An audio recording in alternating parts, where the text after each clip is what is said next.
श्रीराम जय जय राम. जयाचा जनी जन्म नामार्थ झाला, जयांनी सदा वास नामात केला. जयांचा मुखी सर्वदा नाम कीर्ती, नमस्कार त्या ब्रह्म चैतन्य मूर्ती. गुरुशोध व संत दर्शने. गुरुशोध. गोंदवले येथे गावचे मारुती मंदिर श्री महाराजांच्या घरापासून थोड्याच अंतरावर आहे. अनेक प्रवासी, बैरागी, कोसावी, वारकरी, यात्रेकरू वगैरे त्या मंदिरामध्ये वस्तीला येत असत. हे लोक आले म्हणजे श्री महाराज मुद्दाम तेथे जाऊन त्यांची गाठ घेत आणि त्यांना भगवंताविषयी अनेक प्रश्न विचारित. जे खरे योग्य व अधिकारी असायचे ते प्रश्नांना नीट उत्तरे देऊन मनाचे समाधान करीत. एकदा एक वृद्ध रामदासी मारुती मंदिरात उतरले.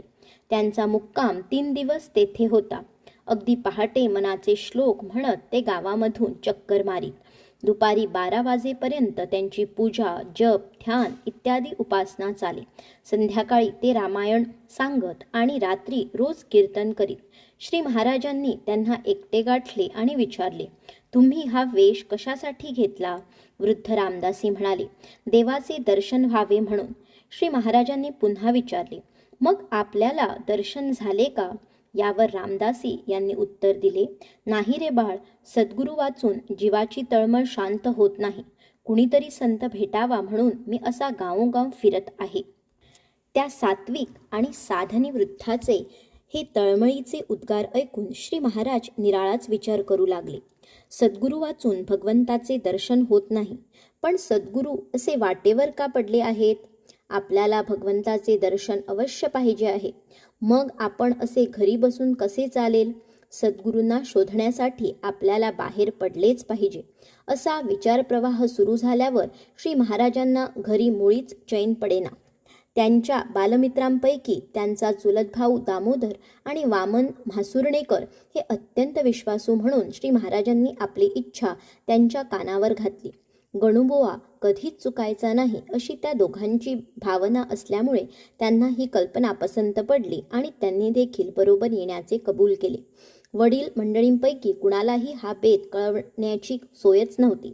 ठरलेल्या दिवशी पहाटे 3-3:30च्या सुमारास श्री महाराज घरातून निघाले व नदीवर गेले. थोड्या वेळाने दामू आणि वामन हेही तेथे आले व ही 3-9-10 वर्षाची मुले सद्गुरूच्या शोधार्थ गोंदवल्याहून मार्गस्थ झाली. मजल दरमजल करीत हे तिघेजण कोल्हापूरला आले.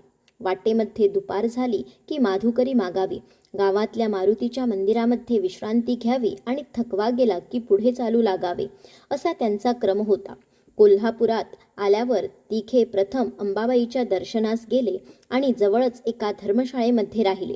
श्री महाराजांच्या अंगावर वस्त्रे म्हणजे लंगोटी व सदरा आणि त्यांच्या कानात एक भिकबाळी होती.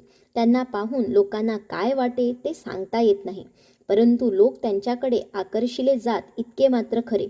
धर्मशाळेत बसले असताना त्यांना पाहून कुणी नमस्कार करी तर कुणी मिठाई व फळे समोर ठेवी तर कुणी पैसे ठेवून नमस्कार करी आणि फुलांचा हार गळ्यात घाली.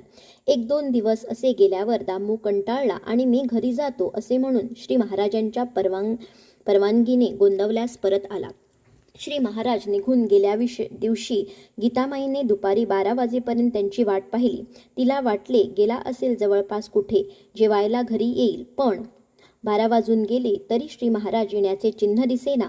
तेव्हा मात्र सगळ्या लोकांच्या तोंडचे पाणी पळाले. इतक्यामध्ये दामू आणि वामन हेही नाहीसे झाले आहेत असा पत्ता लागला.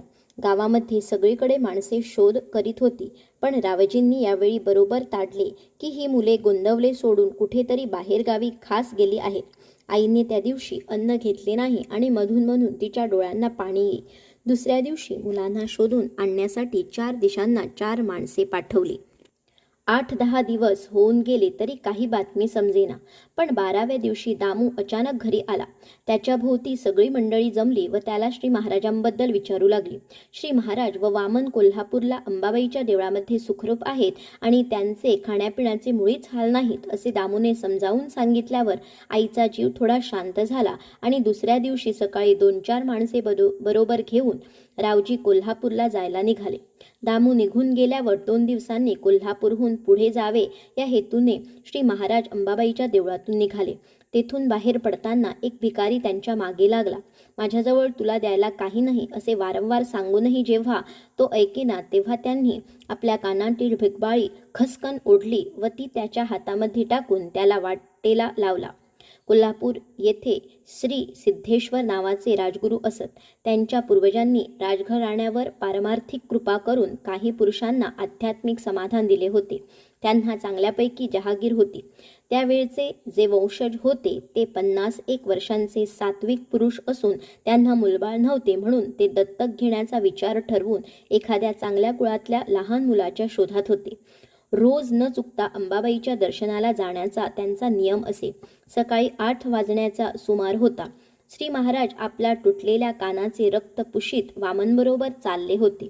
इतक्यात समोरून एक घोड्याची गाडी आली. तीत बसलेल्या पुरुषाने या 2 मुलांना पाहिल्याबरोबर आपली गाडी थांबविली आणि श्री महाराजांना जवळ हाक मारली. तुम्ही कोण, कुठले, इकडे कशासाठी आला वगैरे चौकशी केल्यावर वामनने त्यांना सर्व खरी हकीकत सांगितली. ती ऐकून त्यांना कौतुक वाटले आणि त्यांचे श्री महाराजांवर इतके प्रेम बसले की त्यांनी दोघांना आपल्या गाडीमध्ये बसवून देवीच्या दर्शनानंतर घरी नेले. श्री महाराजांना दत्तक घ्यावयाचे आपल्या मनाशी ठरवून कुटुंबाला तसे सांगून ठेवले. झाले. श्री महाराजांना सर्व राजोपचार सुरू झाले. बिचारा वामन, त्याच्या नशिबाची पत्रावळ आणि घोंगडी येथे सुद्धा टळली नाही. तोही 2-3 दिवसात कंटाळला आणि श्री महाराजांना विचारून गोंदवल्यास जाण्यास निघाला. तो परत येत असता कोल्हापूरच्या जवळच रावजी त्याला भेटले. त्याने श्री महाराज कुठे आहेत ते सांगितले आणि आपण पुढे गेला. 2-3 दिवसानंतर रावजी शोध करीत करीत राजगुरूंच्या घरी आले. श्री महाराजांनी त्यांना साष्टांग नमस्कार घातला आणि रावजींनी मुलाला पोटाशी धरले. राजगुरूंनी आणि त्यांच्या बायकोने रावजीची अनेक प्रकारे विनवणी केली, परंतु ते ऐकेनात. तेव्हा श्री महाराजांना परत नेण्यास परवानगी मिळाली. ते निघाले तेव्हा ती नवरा बायको पुष्कळ अंतर बरोबर आली आणि मग मोठ्या कष्टाने घरी परत गेली.